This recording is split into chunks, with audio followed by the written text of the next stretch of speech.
Hello everyone, स्वागत है आप सभी का टारगेट यूके पीएससी के डेली न्यूज़ एनालिसिस में। सबसे पहले मैं आपसे माफ़ी चाहूँगा कि कल की न्यूज़ नहीं आ पाई। उसके रीज़न है क्योंकि बारिश बहुत ज़्यादा थी और बारिश होने के कारण यहाँ पर क्या नहीं थी, लाइट नहीं थी। इस वजह से 28 तारीख का डीएनए नहीं आ पाए, लेकिन 28 तारीख की जितनी भी महत्वपूर्ण न्यूज़ हैं वो आज के डीएनए में क्या कर दी गई हैं, कंबाइन कर दी गई हैं। तो आज जो आपको न्यूज़ मिलेगी 28 और 29 दोनों 28 और 29 दोनों ही दिन की मिलेंगी। और जो 28 तारीख की सबसे इम्पॉर्टेंट न्यूज़ थी वो एफटीए था, ठीक है, जो हमने फ्री ट्रेड एग्रीमेंट कर दिया है ईयू के साथ, यूरोपीय यूनियन के साथ। और एक बात याद रखना कि ईयू में इस बार अब कितने देश आते हैं, तो 27 देश आते हैं यूरोपीय यूनियन में, ठीक है, क्योंकि ब्रिटेन ने इससे क्या कर दिया था, बाहर हो गया था ब्रिटेन इससे। तो हम सारी न्यूज़ों को देखेंगे और हम ये इसमें सबसे इम्पॉर्टेंट ये देखेंगे कि जो हमारा ट्रेड है, मतलब किसके साथ, यूरोपीय यूनियन के साथ, वो कैसा है, मतलब अब कैसा हो जाएगा फ्री ट्रेड एग्रीमेंट होने के बाद, और उसका इम्पैक्ट उत्तराखंड पे कैसा पड़ेगा और बाकी स्टेट्स पर भी। कुछ एक स्टेट्स पर जो हमारे सदर्न स्टेट हैं, साउथ इंडिया के स्टेट्स हैं, जैसे तमिलनाडु हो गया, कर्नाटका हो गया, मुंबई हो गया, इन पे भी इसके बहुत ही अच्छे इफेक्ट देखने को मिलेंगे, ठीक है। यहाँ पर भारतीय जो प्रोडक्ट्स हैं उनको बहुत अच्छा अब क्या मिलने वाला है, कंपटीशन मिलने वाला है, चाहे वो डेयरी के एस्पेक्ट्स में हो, चाहे वो क्लोथिंग के एस्पेक्ट्स में हो, चाहे वो यूरोप की क्या है, वाइन्स बड़ी इंपॉर्टेंट है, ठीक है, तो वाइन के एस्पेक्ट में हो, चाहे यूरोप के क्या हो, इलेक्ट्रिक व्हीकल्स हों, मतलब जो गाड़ियां हैं, जैसे रोल्स रॉयस हो गया, है ना, वॉल्क्सवैगन हो गया, तो ये सारी जो गाड़ी, मर्सिडीज हो गया, जैसे ये गाड़ियां कहाँ की हैं, यूरोप की हैं। तो अब इन पे क्या नहीं लगेगा, टैरिफ नहीं लगेगा, ड्यूटी नहीं लगेंगी। तो वो अब भारतीय जो जितने भी गाड़ियाँ हैं, जैसे टाटा की गाड़ियाँ हो गई, तो इनको क्या मिलेगी, अच्छी टक्कर मिलेगी। तो ये बड़ा इंपॉर्टेंट हो जाता है हमारे लिए एफटीए। और पिछले 7 सालों में हमने कितने देशों के साथ एफटीए किया है, उसका आपको मुझे आंसर देना है। मैं ये, जब हमारा एफटीए किसके साथ हुआ था, न्यूजीलैंड के साथ हुआ था, तो तब मैं इस बात को बता चुका था आपको। तो अब ये आपके लिए क्वेश्चन हो जाता है कि अभी लास्ट 7 सालों में भारत ने कितने देशों के साथ क्या कर दिया है, फ्री ट्रेड एग्रीमेंट कर दिया है। तो ये बड़ी इंपॉर्टेंट न्यूज़ है आपके पहले, तो सबसे पहले प्री के लिए बड़ी इंपॉर्टेंट है, ठीक है, फिर मेंस के लिए भी इक्वली इंपॉर्टेंट या more than important to pre, है ना। और उसके बाद इंटरव्यू में तो आपको 100% ये क्वेश्चंस पूछे जाएंगे, ठीक है। तो ये बड़ा इंपॉर्टेंट हो जाता है आपके तीनों ही एस्पेक्ट्स हैं। उसके बाद महिलाओं की शिक्षा, एक बहुत ही अच्छा आर्टिकल आया था कल, किसमें, जनसत्ता में। तो ये आर्टिकल बहुत ही इंपॉर्टेंट है आपके प्री और मेंस दोनों के लिए ही, ठीक है, प्री और मेंस दोनों के लिए। और मेंस में भी कहाँ पर, जीएस पेपर 1 इंडियन सोसाइटी में, ठीक है, वहाँ पर हम अगर देखेंगे तो वहाँ के लिए क्या है, बड़ा इंपॉर्टेंट है। और अगर आप जीएस पेपर 5 उत्तराखंड की सोसाइटी की भी बात करते हैं, तो वहाँ के लिए भी ये क्या हो जाता है, इक्वली इंपॉर्टेंट हो जाता है ये वाला टॉपिक। फिर पहाड़ी जिलों में भूजल, तो ये न्यूज़ है, यहाँ पर ये बताया गया है कि अब जो पहाड़ी जिलों का जो भूजल है उसमें भी क्या मिल रहे हैं हमको, पॉल्यूटेंट्स मिल रहे हैं, मतलब वो भी अब प्रदूषण की चपेट में पूर्ण तरीके से आ चुका है। आपको याद होगा कुछ दिन पहले हमने देखा था कि यमुना नदी में हमको क्या मिल रहे हैं, यमुना नदी के उद्गम, जहाँ पर ऊपर ही जहाँ से उद्गमित होती है, वहाँ पर हमको क्या मिले थे, माइक्रो प्लास्टिक्स मिले थे यहाँ पर, है ना। तो अब जो ये न्यूज़ें हो जाती हैं, ये बड़ा इंपॉर्टेंट हो जाती है आपकी जीएस पेपर 3 के लिए, तो इंपॉर्टेंट है ही है, उसके साथ इक्वली इंपॉर्टेंट प्री के एस्पेक्ट के लिए भी हो जाती हैं। और मेंस में आपके लिए ये इंपॉर्टेंट तो जीएस पेपर 3 हो गया। उत्तराखंड में जो प्रदूषण वाला चैप्टर अपने पास टॉपिक है, वो जीएस पेपर किस में है, 6 में है। तो वहाँ के लिए भी क्या हो जाती है, इंपॉर्टेंट हो जाती है। और जब आप इंटरव्यू में जाते हैं तो वहाँ के लिए भी ये क्या हो जाता है, इक्वली इंपॉर्टेंट हो जाता है, ठीक है।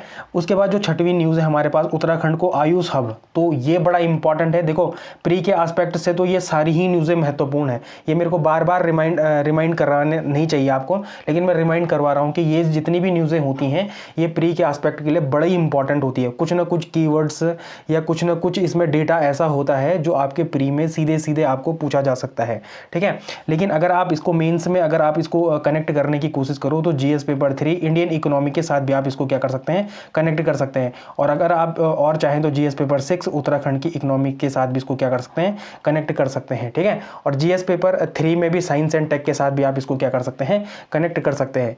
तो ये बड़ा इंपॉर्टेंट हो जाता है। फिर ये नटल ग्रास की बात आई है, बिच्छू घास की बात आई है, या इसको स्थानीय भाषा में क्या कहते हैं, कंडाली कहते हैं।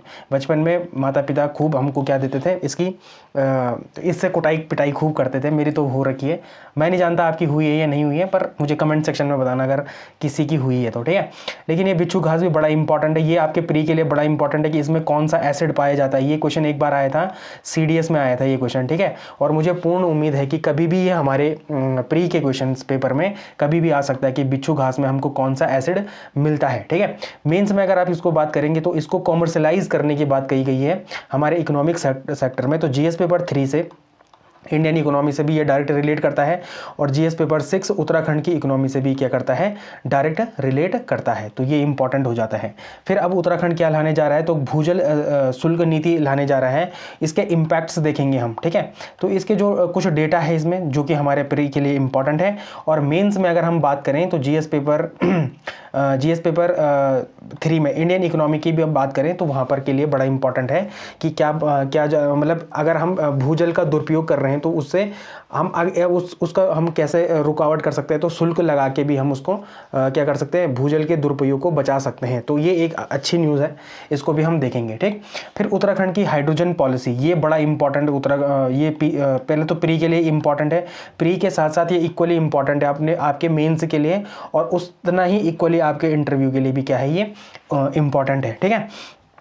तो उत्तराखंड के जो ग्रीन हाइड्रोजन पॉलिसी, इसको भी हम पूर्ण तरीके से विस्तार रूप में देखेंगे कि कैसे ये हमारे लिए प्री और कैसे मेंस और कैसे इंटरव्यू के लिए इंपॉर्टेंट है। फिर देखो अभी हमको क्या मिला है कि भारत में 2 व्यक्तियों को क्या मिला है, उनमें निपा वायरस की क्या हुई है, पुष्टि हुई है। तो थोड़ा सा निपा वायरस के बारे में भी देखेंगे।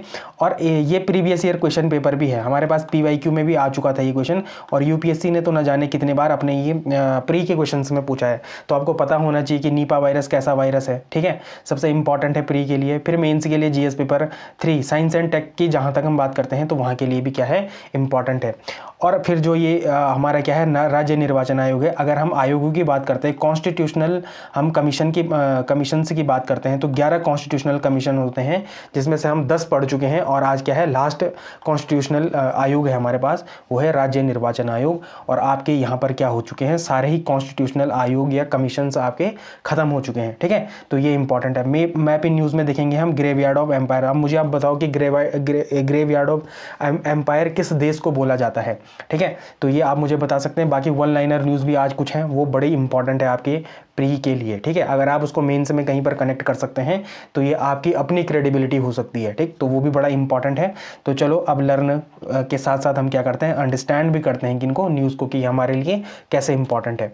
तो आगे बढ़ने से पहले मैं आपको बताना चाहूँगा, कुछ लोगों ने बहुत ही शानदार आंसर दिए हैं पिछले लेक्चर की, है ना। तो मैंने पूछा था आपको कि कपिला फॉल कहाँ पर है, कौन सी नदी पे है। और मैं माफ़ी चाहता हूँ कि मैं पिछले लेक्चर में आपको नदी के मतलब मैपिंग सीरीज़ में मैं जो आपको नदियाँ देता था मैं नहीं दे पाया। तो आप मुझे बताना है कि नर्मदा नदी के बारे में मुझे आपको सब कुछ बताना है कि इसका उद्गम स्थल कहाँ होता है, ठीक है। ये इसके लेफ्ट बैंक ट्रिब्यूटरीज कौन सी हैं, राइट बैंक ट्रिब्यूटरीज कौन सी है, कहाँ ये जाकर गिरती है, ठीक है, कौन से 2 पर्वतों के बीच से होकर निकलती हैं।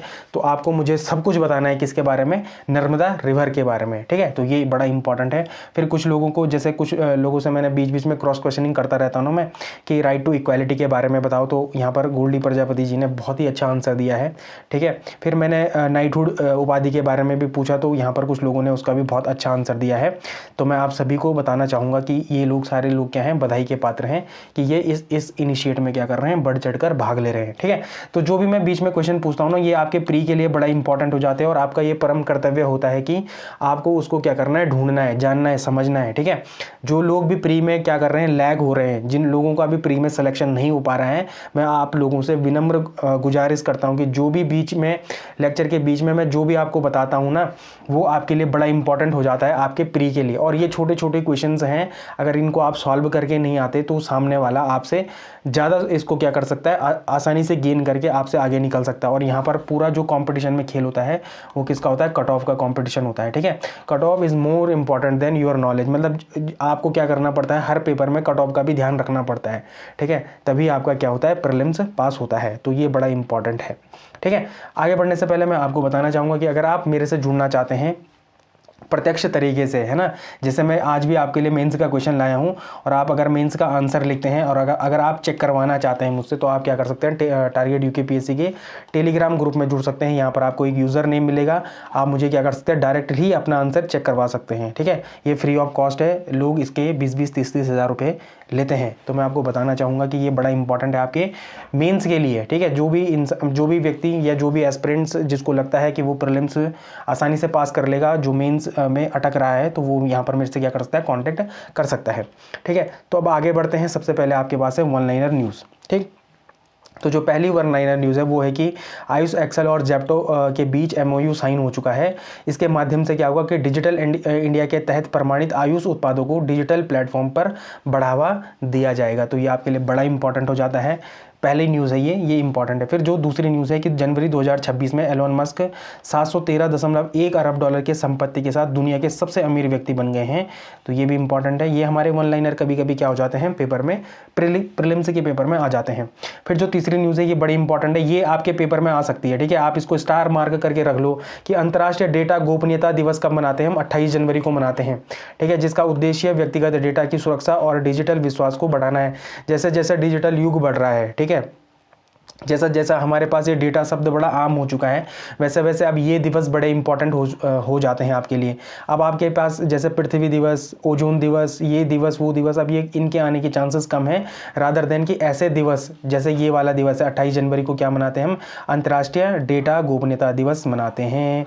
अब आपको मुझे बताना है कि 28 फरवरी को हम कौन सा दिन मनाते हैं, ठीक है। आपको ये कमेंट सेक्शन में मुझे बताना है कि हम 28 फरवरी को कौन सा दिवस मनाते हैं। वो बड़ा इंपॉर्टेंट दिवस है और जिसकी याद में मनाते हैं आप मुझे उसका भी थोड़ा डिटेल बता सकते हैं, ठीक है। जो लास्ट न्यूज़ है वन लाइनर न्यूज़ वो है कि गुजरात सरकार ने कक्षा 9 से कक्षा 12वीं तक की छात्राओं की शिक्षा हेतु नमो लक्ष्मी योजना के तहत 1250 करोड़ की मंजूरी दी है। ये बहुत ही अच्छी स्कीम है, ठीक है। नमो योजना स्कीम आपके पास डायरेक्ट पेपर में आ सकती है कि कौन से राज्य से संबंधित है, तो आप वहाँ पर क्या कर सकते हैं, आंसर गुजरात टिक कर सकते हैं। तो ये बड़ा इंपॉर्टेंट हो जाता है आपके प्री के लिए, ठीक है। प्री में ही ऐसे क्वेश्चन से डायरेक्ट आपके पास आ जाते हैं, ठीक।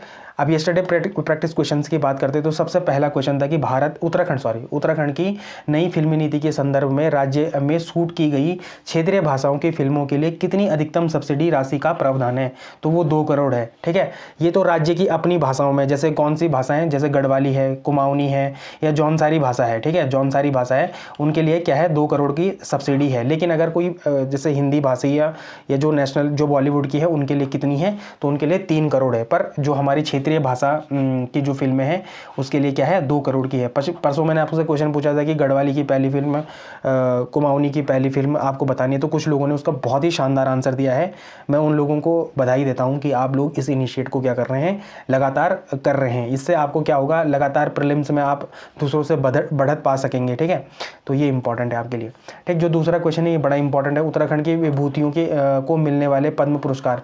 मैं आपको बताना चाहूँगा कि हमने पद्म पुरस्कार के बारे में पूरा अच्छे से पढ़ा है, ठीक है। एक एक डेटा को पढ़ा है पद्म पुरस्कार के बारे में। जिसने भी नहीं देखा वो इससे पहले वाला लेक्चर जरूर देखें, 27 तारीख का लेक्चर है वो, 27 जनवरी का लेक्चर है, उसको जरूर देखें। आपको पद्मा अवार्ड्स पूर्ण तरीके से क्या हो जाएंगे, क्लियर हो जाएंगे।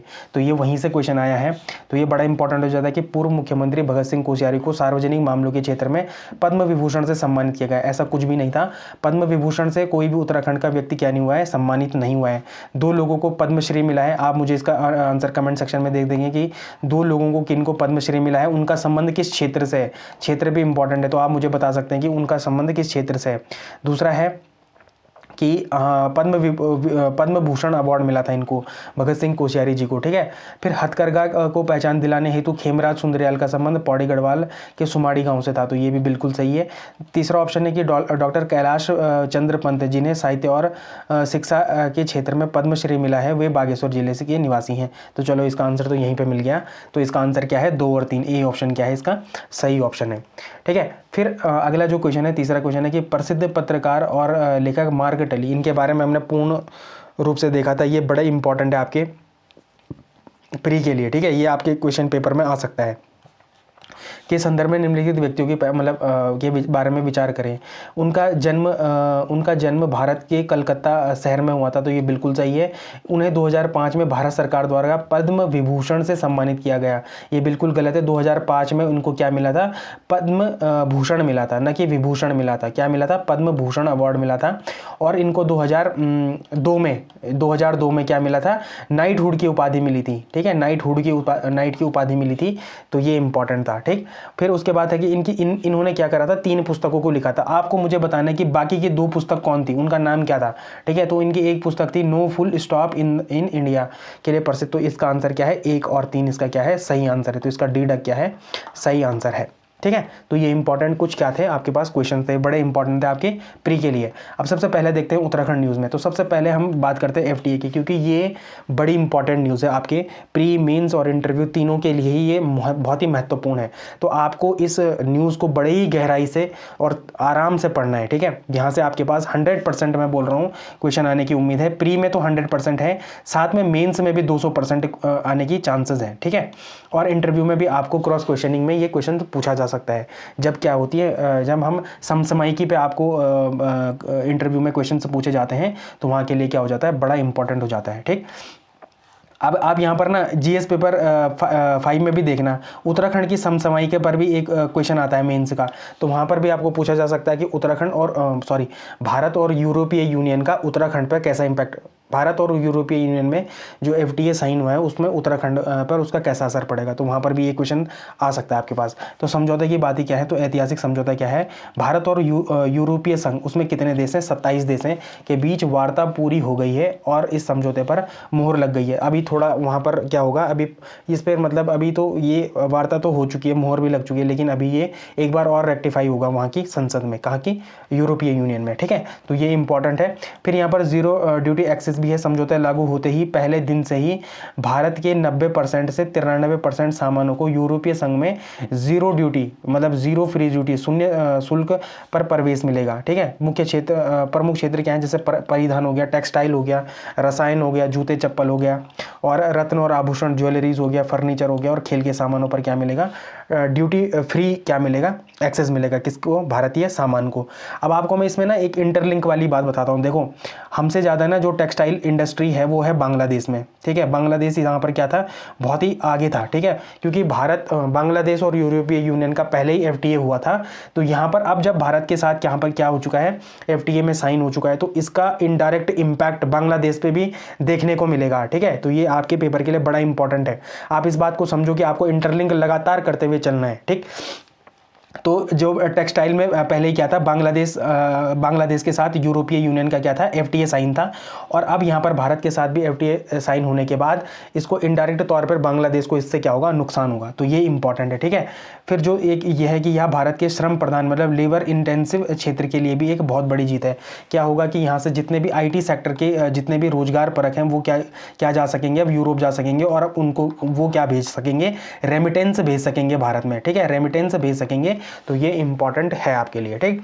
और यूरोपीय यूनियन को में क्या मिला? तो यूरोपीय संघ की कारों को, वाइन को भारतीय बाजार में रियायती शुल्क पर प्रवेश मिला। देखो पहले यहाँ पर ना 90% से ज़्यादा क्या था, 120 या 125% का इन पे क्या था? टैरिफ था। लेकिन अब वो घटकर कितना हो चुका है? 20 से 22% के आसपास इन पे क्या बच चुका है? अब टैरिफ बच चुका है। तो ये बड़ा इंपॉर्टेंट है आपके लिए, ठीक है।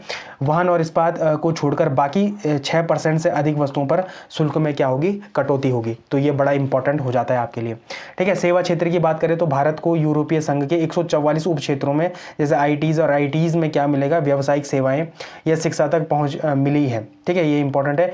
यूरोपीय यूनियन को भारत के 102 उप क्षेत्रों तक पहुंच मिली है। तो भारत को यूरोपीय संघ में कितने?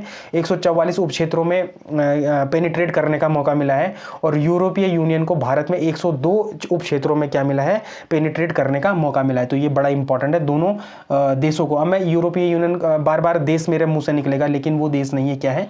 यूरोपीय यूनियन। कितने देशों का समूह है? तो 27 देशों का समूह है यूरोपीय यूनियन। ये बड़ा इंपॉर्टेंट है, ठीक है। आर्थिक प्रभाव क्या है? तो यहाँ 1.9 अरब लोगों को, देखो यहाँ के 6000 मिलियन लोग और यहाँ के 1.40 करोड़ लोग, और टोटल मिला के कितने हो गए, तो 200 अरब लोगों को क्या मिलेगा, बाजार इसके लिए तैयार हो रहा है। तो ये बड़ा इंपॉर्टेंट है।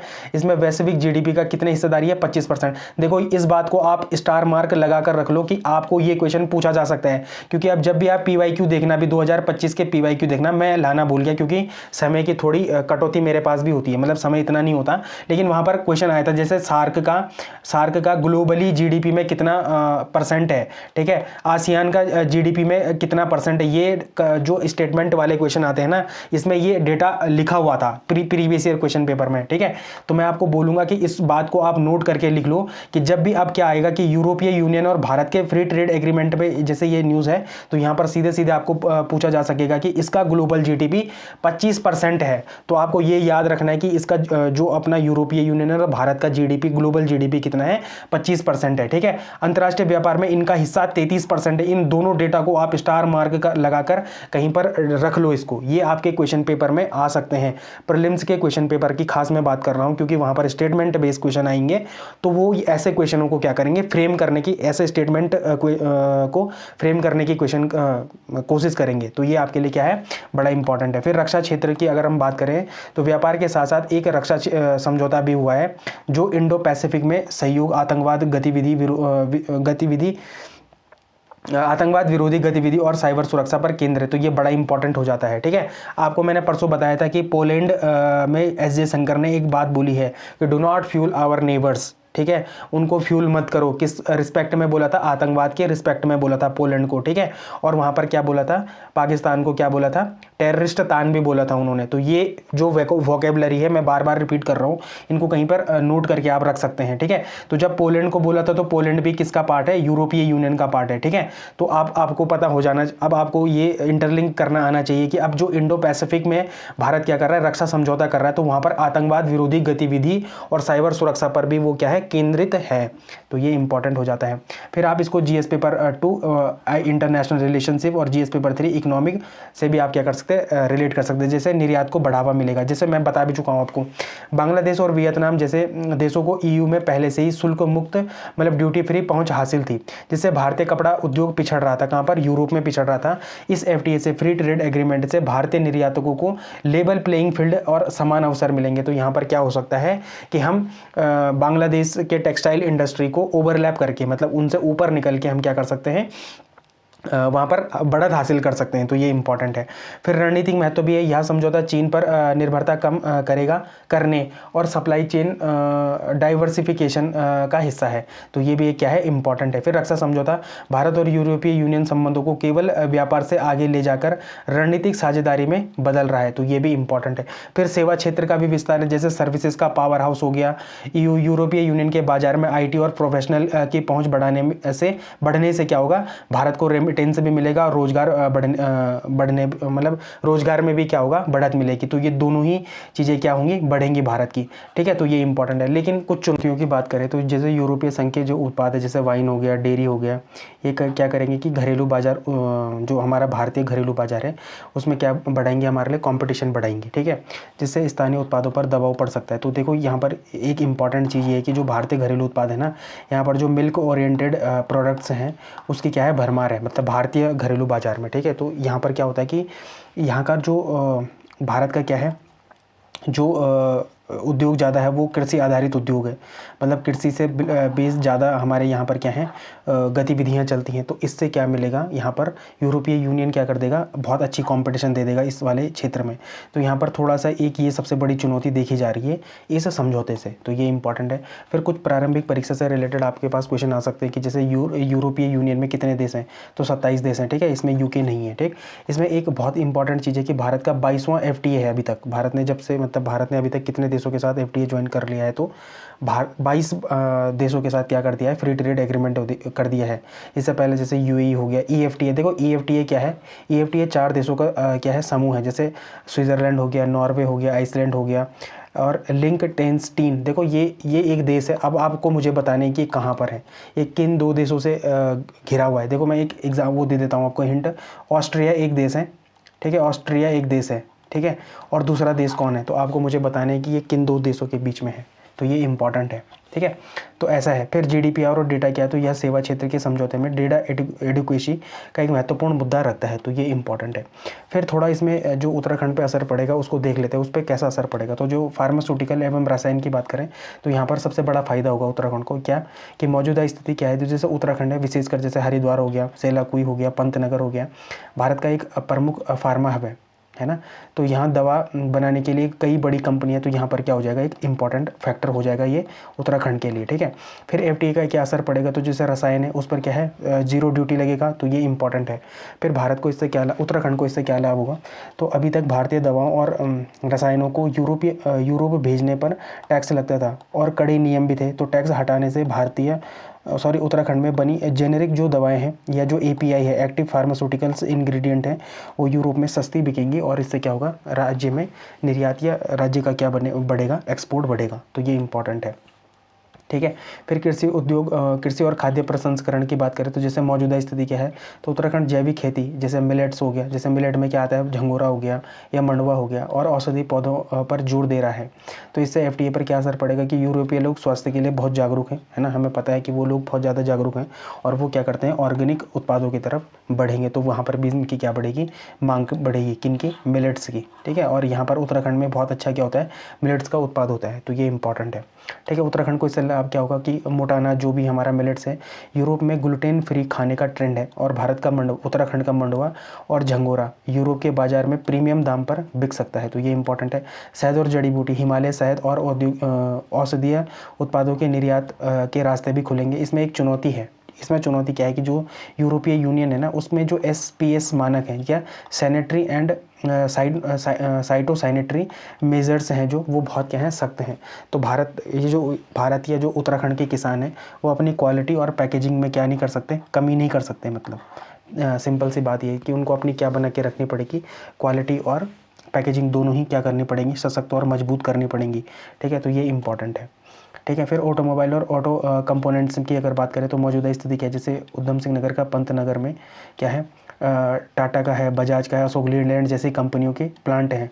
तो यहाँ से क्या होगा, कल पुर्जों का क्या होगा, निर्यात बढ़ेगा, ठीक है। क्या बढ़ेगा, निर्यात बढ़ेगा, एक्सपोर्ट्स बढ़ेंगे हमारे, तो ये एक इम्पॉर्टेंट चीज़ है। फिर इस पर FTA पे क्या असर पड़ेगा, तो समझौते के तहत इंजीनियरिंग के सामान और मशीनरी का शुल्क कम होगा, तो ऑब्वियस सी बात है उससे भी क्या बनेगा, आयात बढ़ेगा, ठीक है। अब उत्तराखंड को क्या लाभ होगा इससे, तो यूरोप की बड़ी कार कंपनियाँ जैसे मर्सिडीज़ हो गया, BMW हो गया, फॉक्सवैगन हो गया, अपनी सप्लाई चेन को चीन से हटाकर कहाँ ला रहे हैं, भारत में ला रहे हैं। और एक ये संभावना बताई जा रही है कि पंतनगर में बनने वाले ऑटो पार्ट्स यूरोप निर्यात किए जा सकते हैं, जिससे राज्य में क्या बनेगा, क्या बढ़ेगा, तो रोज़गार बढ़ेगा। तो ये इंपॉर्टेंट चीज़ें हैं। मतलब जैसे ये चाइना में क्या होगा, इनका जो सप्लाई चेन है यहाँ से हटके क्या कहाँ जाएगी, भारत में आ जाएगी। तो ऐसा देखा जा रहा है कि पंतनगर में भी क्या हो सकता है, ये बन सकती हैं, तो यहाँ से रोज़गार क्या होगा, बढ़ेगा। तो ये इंपॉर्टेंट कुछ आस्पेक्ट्स हैं, ठीक है। फिर हमारा जो पर्यटन और वेलनेस पे काफ़ी क्या है, हमारा फोकस है, हमारे उत्तराखंड का या उत्तराखंड की सरकार का यहाँ के लिए लगातार क्या बनाई जा रही हैं, योजनाएं बनाई जा रही हैं। जैसे हमने वेलनेस योजना पढ़ी थी कुछ दिन पहले, तो ये है इंपॉर्टेंट, ठीक है। तो मौजूदा स्थिति क्या है, जैसे ऋषिकेश का योग राजधानी है, ऋषिकेश को योग राजधानी भी कहते हैं, और उत्तराखंड में वेलनेस टूरिज्म का क्या है, बहुत स्कोप है, तो इसके बारे में भी इंपॉर्टेंट है, ठीक है। FTA का क्या असर पड़ेगा कि समझौते में सेवा क्षेत्र को भी शामिल किया गया है, जिसका मतलब है कि प्रोफेशनल का आना जाना अब आसान हो जाएगा। और जैसे प्रोफेशनल का आना जाना आसान हो जाएगा तो देखो, जब कोई भी व्यक्ति भारत आएगा तो ऑब्वियस सी बात है वो कहीं रुकेगा, होटल इंडस्ट्रीज इसमें क्रिएट होंगी, होटल इंडस्ट्री में क्या बनेगी, जॉब बनेगी, ठीक है। उसमें क्या बढ़ेगी, जॉब बढ़ेगी, ठीक है। और जॉब बढ़ेगी तो रोज़गार बढ़ेगा, रोज़गार बढ़ेगा तो क्या, पर कैपिटा इनकम बढ़ेगी, और यहाँ पर क्या होगा, कुल मिला के उत्तराखंड के लोगों को क्या मिलेगा, इसमें फ़ायदा मिलेगा, इवन देश के लोगों को भी फ़ायदा मिलेगा, ठीक है। उत्तराखंड के क्या लाभ, तो यूरोपीय पर्यटकों की संख्या बढ़ सकती है, जिससे योग और आयुर्वेद के लिए आते हैं जो लोग, तो आयात बढ़ेगा। रिवर्स माइग्रेशन एक अवधारणा हम लगातार पढ़ रहे हैं, तो यहाँ पर से क्या बढ़ सकता है, रिवर्स माइग्रेशन वाली चीज़ें भी बढ़ सकती हैं, ठीक है। फिर उत्तराखंड में योग इंडस्ट्रीज़ और हॉस्पिटैलिटी प्रोफेशनल के लिए यूरोप में जाकर काम करना भी आसान होगा, है ना। वीज़ा नियमों में भी क्या मिलेगा, थोड़ा ढील मिलेगी। ठीक, तो ये इंपॉर्टेंट कुछ चीज़ें हैं, ये कुछ इंपॉर्टेंट एस्पेक्ट्स हैं। फिर जो हमारा हैंडीक्राफ्ट्स एंड हैंडलूम्स है ना, तो जो हमारा परिधान और जो रत्न और आभूषण जो यहाँ पर बनते हैं, कहाँ पर, उत्तराखंड में बनते हैं। जैसे यहाँ का क्या हो गया, पश्मीना शॉल हो गया, कुछ पारंपरिक क्या हुआ आभूषण है, ज्वेलरीज़ हैं। अगर सही ब्रांडिंग मिले उनको, वन डिस्ट्रिक्ट वन प्रोडक्ट के तहत, तो यूरोप का एक बड़ा फैशन बाज़ार भी इनके लिए क्या है, खुला हुआ है। ठीक है, तो ये इंपॉर्टेंट कुछ एस्पेक्ट्स हैं। ठीक, तो यहाँ पर हम क्या कर सकते हैं, एक पेनिट्रेट कर सकते हैं, मतलब उत्तराखंड अपने एस्पेक्ट्स में यहाँ पर क्या कर सकता है, पेनिट्रेट कर सकता है। और हमें पता है ना कि कुछ साल पहले हमने क्या करी थी, इन्वेस्टर समिट्स कराई थी। हम ये भी देख रहे हैं कि लगातार क्या कर रहे हैं कि राज्य भी अब क्या कर रहे हैं, FDI की मांग कर रहे हैं, फॉरेन डायरेक्ट इन्वेस्टमेंट की भी मांग कर रहे हैं। तो यहाँ पर उत्तराखंड स्वयं से क्या कर सकता है, यूरोपीय बाज़ार को पेनिट्रेट कर सकता है आराम से। तो ये इंपॉर्टेंट है। तो ये हमने आज क्या कर दिया है, यूरोपीय यूनियन और भारत का फ्री ट्रेड एग्रीमेंट और उससे होने वाले लाभ किसको, उत्तराखंड को, है ना, हमने वो भी देख लिया है। ठीक, तो ये इंपॉर्टेंट है। और इससे रिलेटेड क्या है, एक MCQ है, आपको इसका क्या करना है, कमेंट सेक्शन में आंसर करना है। ठीक है, अब जो दूसरी जो सबसे इम्पॉर्टेंट आर्टिकल था वो महिलाओं की शिक्षा है। और ये मेंस में जो हम बात कर रहे हैं, क्या, GS पेपर 1 सोसाइटी की बात कर रहे हैं, वहाँ के लिए इंपॉर्टेंट है। GS paper 2 welfare schemes for vulnerable sections, वहाँ के लिए इंपॉर्टेंट है। GS paper 3 Indian economy environment and inclusive growth की बात कर रहे हैं, वहाँ के लिए इंपॉर्टेंट है। और ऐसे में जब भी हम क्या करें कि क्या विकास का अर्थ केवल GDP है, नारी शक्ति और भारत का भविष्य, तो जैसे भी ये ऐसे आते हैं, वहाँ के लिए भी क्या हो जाता है, ये इंपॉर्टेंट हो जाता है।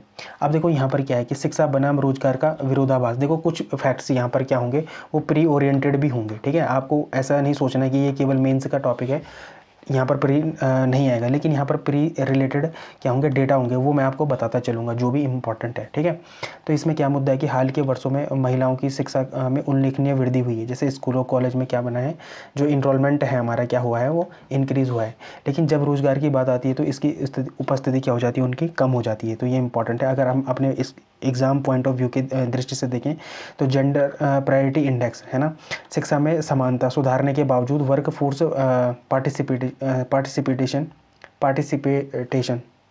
पार्टिसिपेटेशन सॉरी जो भी है, मतलब ये थोड़ा सा इसको देख लेना, कार्यबल भागीदारी में गिरावट के रूप में देखा जा रहा है। यह एक संरचनात्मक क्या है, समस्या है, स्ट्रक्चरल इश्यूज़ हैं ये, तो ये इंपॉर्टेंट है। ठीक है, फिर जो हमारा PLF है, मतलब पीरियोडिक लेबर फोर्स सर्वे है हमारा, देखो ये प्री के लिए बड़ा इंपॉर्टेंट है। ठीक है, कभी भी आपके पास ये डेटा पूछा जा सकता है कि जो हमारा PLF जो 2024-25 का क्या हुआ है, सर्वेक्षण हुआ है, उसमें महिलाओं की भागीदारी कितने % है, तो 43% है, जबकि पुरुषों की भागीदारी कितनी है, तो 55% या उससे भी अधिक है। तो ये डेटा क्या है, प्री के लिए क्या है, इंपॉर्टेंट है, ये आ सकता है आपके लिए। और मेंस में भी आप इसका क्या कर सकते हैं, डायरेक्ट यूज़ कर सकते हैं। ठीक है, तो ये इंपॉर्टेंट है। इससे चिंता क्या बताई जा रही है कि जो ग्रामीण भारत में महिलाएं अक्सर क्या करती हैं, कृषि या घरेलू उत्पाद में लगी रहती हैं, जहां उन्हें नियमित वेतन, मतलब जो रेगुलर वेज क्या नहीं मिल पाता, और प्रच्छन्न बेरोजगारी या अनपेड केयर वर्क से क्या किए जाते हैं, जोड़े जा सकते हैं ये। तो ये इंपॉर्टेंट है। ठीक है, फिर वेतन असमानता भी होती है ना, कि समान काम के लिए महिलाओं और पुरुषों की तुलना में औसतन 20 से 25% क्या मिलता है, उनको वेतन कम मिलता है ना। यह आर्थिक स्वतंत्रता में बड़ी बाधा है। तो ज़रा आप मुझे बता सकते हैं कि कौन सा आर्टिकल बोलता है कि समान कार्य के लिए समान वेतन। ज़रा आप मुझे बताना है कि समान कार्य के लिए समान वेतन, समान कार्य के लिए समान वेतन, ठीक है, ये कौन सा आर्टिकल बताता है। ठीक है, आप मुझे क्या कर सकते हैं, कमेंट सेक्शन में बता सकते हैं कि समान कार्य के लिए समान वेतन कौन सा आर्टिकल में। ठीक है, फिर है दोहरी जिम्मेदारी, महिलाओं पर घर, बच्चों की देखभाल और नौकरी दोनों का दबाव होता है। इसे समाजशास्त्री क्या कहते हैं, सेकंड शिफ्ट कहते हैं। देखो अब जैसे ये वाली टर्मिनोलॉजी है, आप इसको लिख के कहीं पर रख लो, सेकंड शिफ्ट, जैसे ये टर्मिनोलॉजी कहीं पर आती है ना, तो ये आपके मेंस के लिए बड़ी इंपॉर्टेंट हो जाती है। जब भी आपको क्या लिखना हो, कम शब्दों में एक डाइवर्सिफाई आंसर लिखना हो, तो आप ऐसे क्या करें, टर्मिनोलॉजी का यूज़ करें। तो इसे कहते हैं क्या, सेकंड शिफ्ट कहते हैं। करियर और परिवार के बीच संतुलन बनाने में अक्सर करियर की बलि दी जाती है, तो ये इंपॉर्टेंट है। फिर जो मैटरनिटी के बाद कार्यस्थल पर लौटना मुश्किल हो जाता है, क्योंकि नियोक्ता जो एम्प्लॉयर्स होते हैं इसे नकारात्मक रूप में देखते हैं, तो ये भी एक इंपॉर्टेंट एस्पेक्ट है। ठीक है, फिर सुरक्षा और कानून की अगर हम बात करें तो कार्यस्थल पर यौन उत्पीड़न और कानून होने के बावजूद प्रभावी क्रियान्वयन की कमी।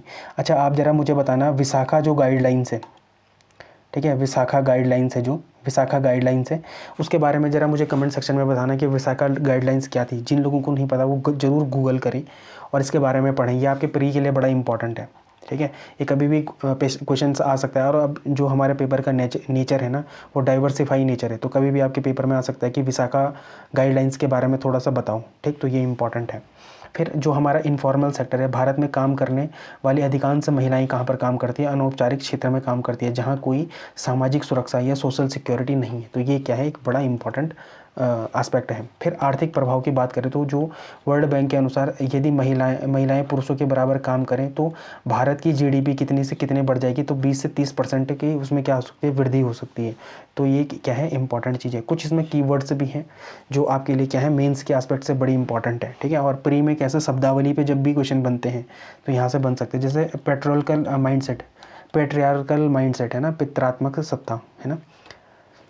तो ये क्या है, यह सामाजिक व्यवस्था जहाँ पुरुषों को प्राथमिकता दी जाती है और महिलाओं को घर की देखभाल या केयर इकोनॉमी तक ही सीमित माना जाता है। तो ये इंपॉर्टेंट है। फिर कांच की छत, एक अदृश्य बाधा जो महिलाओं को किसी संगठन में उच्च पदों तक पहुँचने में से रोकती है। तो ये भी इंपॉर्टेंट है, एक ग्लास सीलिंग बोलते हैं इसे। ठीक, फिर है समावेशी विकास, तो इंक्लूसिव ग्रोथ, ऐसा विकास जिसमें समाज के सभी वर्गों खासकर महिलाओं को समान अवसर पर समान लाभ मिल सके। तो ये भी इम्पोर्टेंट है। फिर है केयर इकोनॉमी। केयर इकोनॉमी क्या होता है कि बच्चों, बुजुर्गों और घर की देखभाल काम जिसकी जीडीपी में कोई मौद्रिक मूल्य नहीं है, मतलब मॉनेटरी वैल्यू नहीं है, उसे जोड़ा जाता है इसमें, लेकिन यह अर्थव्यवस्था की क्या है, रीढ़ है। तो ये इंपॉर्टेंट है आपके, ये कहाँ पर इंपॉर्टेंट है, ये आपके इंपॉर्टेंट है जीएस पेपर 3 में। ठीक है, जब भी केयर इकोनॉमी की बात आती है वहाँ पर एक अलग से टॉपिक भी है ये केयर इकोनॉमी, तो ये इंपॉर्टेंट है। फिर जो अगली न्यूज़ है वो है पहाड़ों के भूजल। तो यहाँ पर ये बताया गया है कि कैसे पहाड़ों का भूजल क्या हो रहा है, लगातार दूषित हो रहा है। ठीक, और कुछ दिन पहले हमने ये भी पढ़ा था कि क्या यमुना नदी है, जो यमुना नदी का जो हमारा उद्गम स्थल है वहाँ पर क्या मिला है हमको, माइक्रो प्लास्टिक मिला है। ठीक है, तो ये इंपॉर्टेंट है। तो रिपोर्ट कौन जारी करता है? तो उत्तराखंड प्रदूषण नियंत्रण बोर्ड, यूपीसीबी बोलते हैं इसको, यूपीसीबी, ये यूकेपीसीबी। ठीक है, मुख्य समस्या क्या है कि पहाड़ी जिलों में भूजल में आयरन की मात्रा मानकों से अधिक पाई गई है। मतलब आयरन की मानक मात्रा कितनी होती है, 0.10 से 0.30 माइक्रोग्राम प्रति लीटर होनी चाहिए, लेकिन हाँ, और इसमें सबसे सुरक्षित जिला क्या बताया गया है, चमोली का गोपेश्वर है। इसमें कितना है आयरन की मात्रा, तो 0.13 माइक्रोग्राम है। अब इसमें सबसे प्रदूषित शहर कौन से हैं? तो देखो उधम सिंह नगर है ना, तो यहाँ पर सबसे ज़्यादा प्रदूषण है। फिर देहरादून का सैलाकुई, हरिद्वार का भगवानपुर और उत्तरकाशी शहर भी है इसमें। ठीक है, कुछ मानक भी हैं, जैसे जो हमारा क्या है उत्तराखंड प्रदूषण नियंत्रण बोर्ड है, उसने कुल कितने मानकों की जांच करी है, तो 32 मानकों की जांच करी है। तो ये आपके प्री के लिए बड़ा इंपॉर्टेंट है कि जो हम प्रदूषण मानक हैं, उत्तराखंड प्रदूषण नियंत्रण बोर्ड के कितने मानक हैं, तो वो कितने मानक हैं, तो वो 32 मानक हैं। तो ये आपके पेपर में आ सकता है, ये इंपॉर्टेंट है। अब आप यहाँ पर देख लो कि जहाँ पर ना जो शहरी ज़िले हैं हमारे, ठीक है, जहाँ पर आबादी भी क्या है, ज़्यादा है, वहीं पर क्या है, ये पानी में भी प्रदूषण ज़्यादा है, पानी में प्रदूषण क्या है, ज़्यादा है। तो ये हमारे लिए इम्पॉर्टेंट है। ठीक है, चाहे वो सोशल एस्पेक्ट की बात करूँ, चाहे हम फिर इसमें प्रदूषण के एस्पेक्ट से बात करते हैं जीएस पेपर 3 में। ठीक है, जीएस पेपर 3 में इकोलॉजी इन्वायरमेंट की बात करें, वहाँ के लिए भी बड़ा इंपॉर्टेंट है। और जीएस पेपर 1 सोसाइटी की अगर हम बात करें तो वहाँ के लिए भी क्या है, इम्पॉर्टेंट है ये। ठीक है, फिर मेंस में कहाँ पर और रिलेट कर सकते हैं, तो अगर हम इसको ज्योग्राफी और इन्वायरमेंट मतलब जीएस पेपर 1 और जीएस पेपर 3 और ऐसे में अगर हम बात करें तो यहाँ पर लिख सकते हैं हम। ठीक, तो कैसे GS paper Uttarakhand, geography of Uttarakhand, India and Uttarakhand, जल संसाधन, पर्यावरणीय प्रदूषण और पहाड़ी क्षेत्रों में नगरीकरण की समस्या, या साइंस एंड टेक्नोलॉजी में कि वाटर जो हमारे जल जनित रोग हैं उसके बारे में हो, या स्वास्थ्य पर भारी धातुओं का जो प्रभाव पड़ते हैं वो हो। अब आप मुझे बताओ कि जैसे क्या होता है, मरकरी से कौन सा रोग होता है, मरकरी से अगर पानी में मरकरी की अधिक समस्या हो जाए तो कौन सा रोग होता है। ठीक है, इसके बारे में बताना मुझे।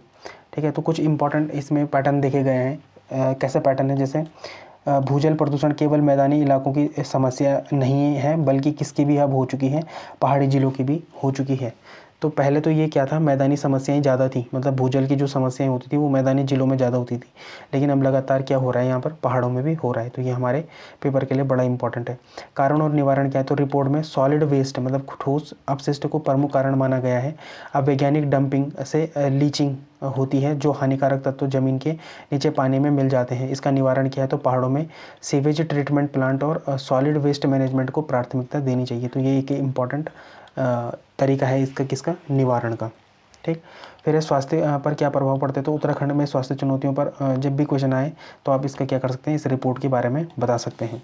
ठीक है, अधिक आयरन से लीवर और किडनी को खतरा होता है, त्वचा रोग होती है, और शरीर में जिंक और कैल्शियम के अवशोषण में भी कमी आती है। तो जरा बताना कि कैल्शियम से अधिक, अगर कैल्शियम की अधिकता हो जाए तो उससे कौन सा रोग होता है। ठीक है, मरकरी से कौन सा रोग होता है, कैल्शियम से कौन सा रोग होता है, ठीक है, और आयरन से कौन सा रोग होता है, तो ये हम देख चुके हैं। तो ये इंपॉर्टेंट है। केस स्टडी भी आ सकती है जीएस पेपर अगर 4 की बात करें, इथिक्स की बात करें, तो वहाँ पर भी इंपॉर्टेंट है ये, कि इन्वायरमेंट इम्पैक्ट असेसमेंट की बात करें या सस्टेनेबल डेवलपमेंट इन हिमालयस की बात करें, तो वहाँ पर आप इसको क्या कर सकते हैं, कोड कर सकते हैं, चमोली या देहरादून, और उनके कारणों के बारे में बात बता सकते हैं।